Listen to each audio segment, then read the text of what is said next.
तुझे 100 रुपया इनाम मिलेगा। एक चैलेंज है तेरे लिए, करेगा?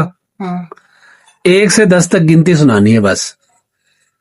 तुझे लग रहा है ये बड़ी आसान है आसान ही, लेकिन इसमें एक शर्त है और वो ये है कि तुमने एक उर्दू में बोलना है और 2 इंग्लिश में, 2।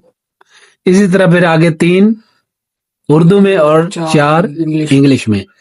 तो अगर तुम पास कर जाते हो 10 तक गिनती सुनानी है और ठहर ठहर के नहीं सुनानी, सोच सोच के, मतलब एक रवानगी के साथ, ठीक है ना? तो तुझे अभी 100 रुपया इनाम मिलेगा। तो स्टार्ट।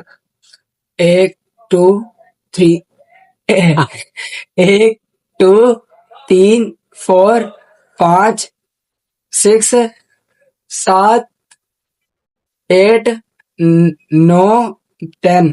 हाँ वैसे सुना दिया यार, कमाल हो गया, ग्रेट हो गया यार। नहीं फिर भी तो आना तो होना। हाँ एक बार अड़े हो।